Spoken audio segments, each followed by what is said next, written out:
United States is a great place to run to if your country is being overrun with your enemy. You can get lost in America, especially in bigger cities. And depending on your culture, let's say you're from Poland. Um, Almost from the very beginning, when Poland was occupied by Russia, you could find training camps in the United States, Polish training camps, in places like Wisconsin, upper New York, or on farmlands off the given beat of travel. And they were training camps.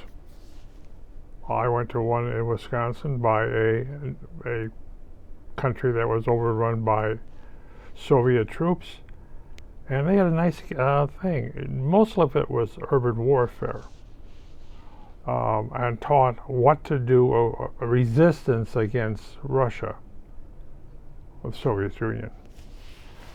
And rather resistance, things you could do that to make the enemy, like black market, get involved in the black market over in that thing, ship in goods, smuggle in goods into Eastern Europe.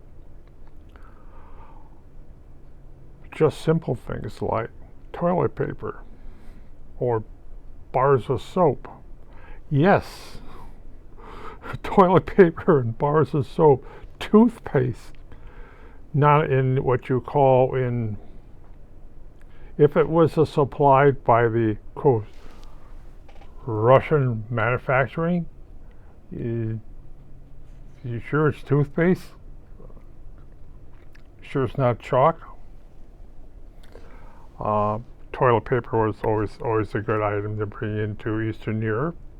I knew a guy who was from Mars Candy, mind you, and they wanted to set up a Mars plant, a candy company there, and bring in all the ingredients. To do that, you had to have a commissar as your partner, which they did. A certain amount of candy you were going to be producing is going to be skimmed off and sold on the black market by the commissar, by the KGB.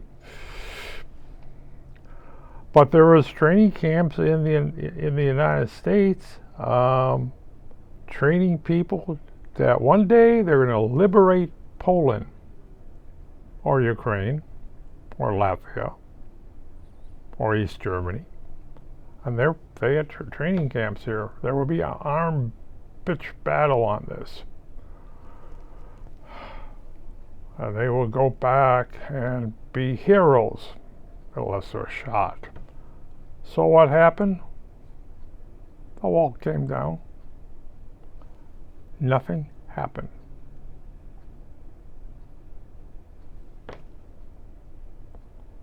But it was great exercise when it was going on, but nothing happened. There wasn't a revolution in there. But,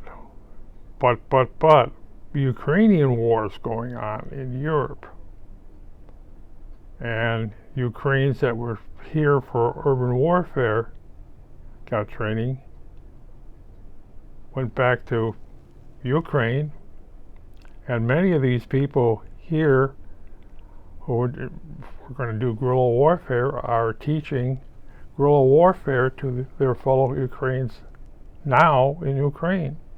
So it wasn't a waste of time. Did I ever participate in any of these camps? No. I'm an amateur everything. I don't put myself in risk of getting killed. At my age, you got to be kidding. When I was younger, I was, well, let's go back to so-and-so country.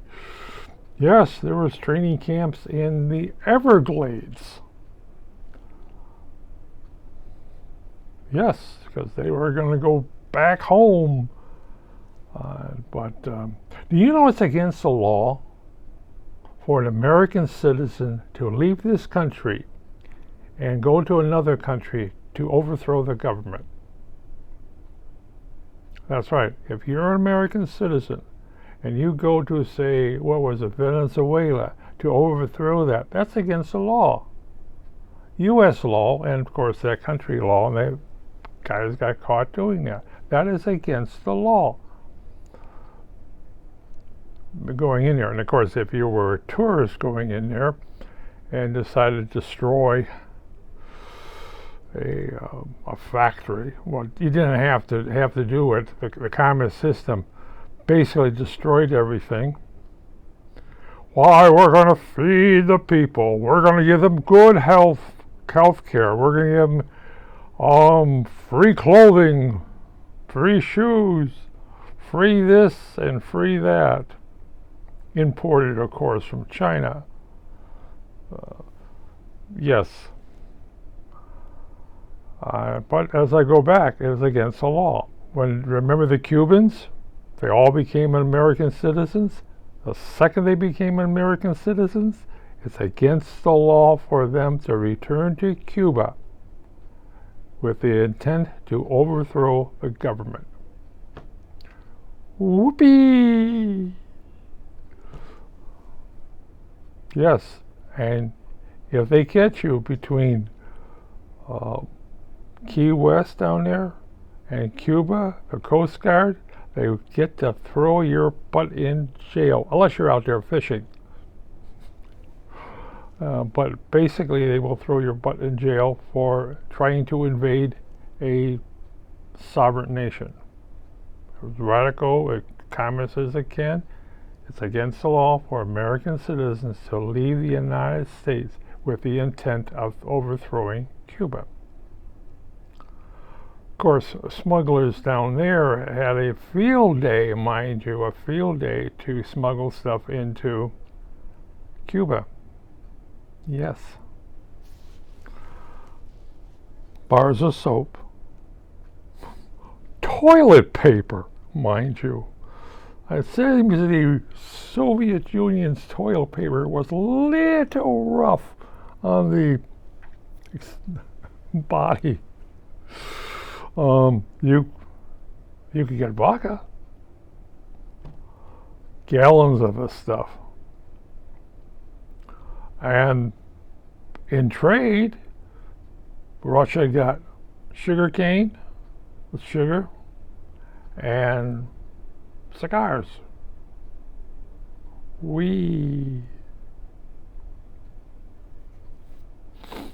Yes. And they also gave them tropical diseases. Russian soldiers would land in Cuba and go home with tropical diseases.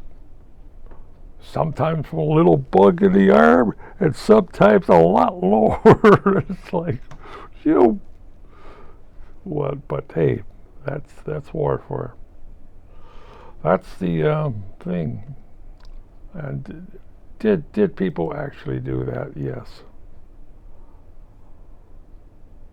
What was the other country's thing? Oh, China. China was always that great thing. We're going to go back to China and overthrow the communist system. And put in what? Capitalism? Nah, they would never go for it. Richard Nixon. He may not have been a rotten president, but he sure did contacts. Yes, he introduced to China education.